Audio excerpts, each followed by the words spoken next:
Hi there.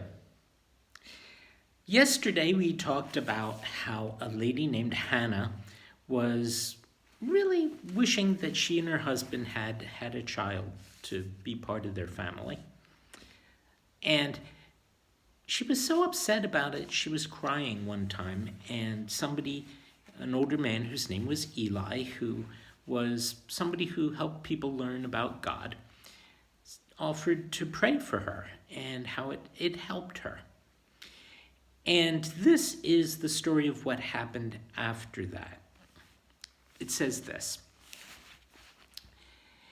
In the morning, Hannah and Elkanah, that was her husband, went back to the temple. They praised God together and then they returned to their home.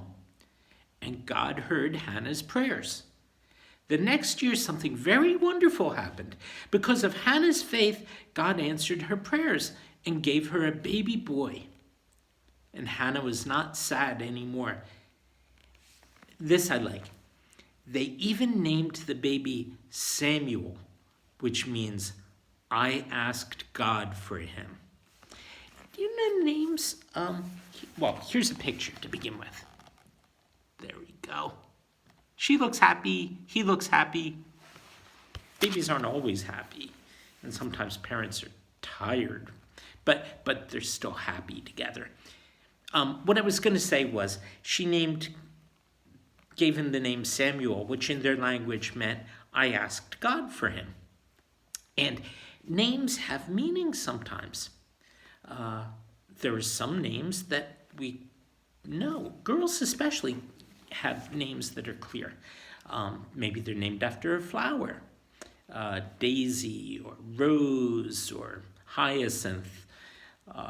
All of those are flower names. But sometimes they're named things like joy, which is being happy, or hope, which means looking forward to the future, or constance, which means being dependable, or prudence, which is being careful. All of those are beautiful names. I don't know why we don't do that for boys so much, but we just don't usually do that. But people's names matter. And later in a story we're going to hear later this week, God called Samuel and called him by name a couple times.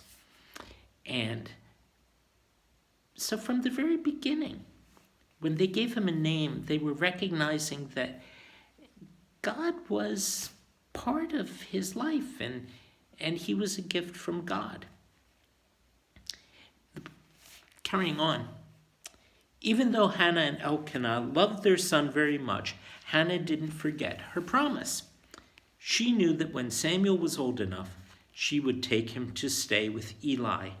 She wanted Samuel to learn everything there was to learn about God's love and laws.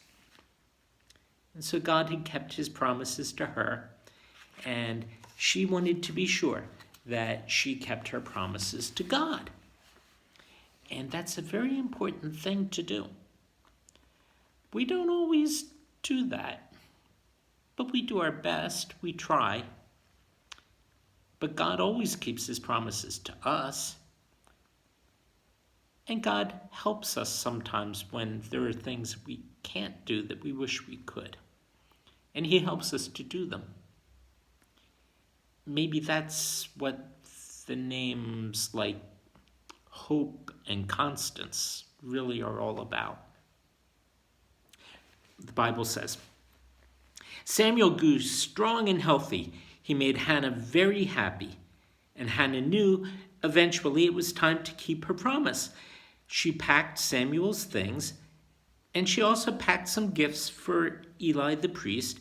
And when the mother and son arrived at the temple, Hannah went to find Eli. And when she found him, she told him who she was. She said, I prayed for this child, and God answered my prayer. Now I'm here to do as I promised. Do you think it was easy for Hannah to drop Samuel off and say, I'll see you again in a little while? in his case, it was going to be a long time. When our parents drop us off, like when they take us to school or someplace like that, or maybe when you're a little older, if you go to camp for a while, or if you're on a Boy Scout or Girl Scout or scouting trip in general, they have to say goodbye, but they do it so you can learn something. And going to school, like the very first day of kindergarten, can be scary. But it also turns out to be a really good thing, because other people have things that they can teach us about God and about the world, and things that we need to know. And a lot of the stories about Samuel are about learning and growing that way. And even though it wasn't easy, she dropped Samuel off with Eli, and Eli would be his teacher. And it was like going to an away school, not just a school down the block. And even though it was probably very hard, she knew it was the right thing to do. And because of it, Samuel grew up, and he became a really, really wonderful person. God had promised to give her somebody good, and she had promised to help the child become somebody really good. And Eli helped out, and it worked out well for everybody in the end. God blessed Hannah even more, the Bible says. She had more children, 3 sons and 2 daughters, and Hannah had kept her promise, and God had kept his.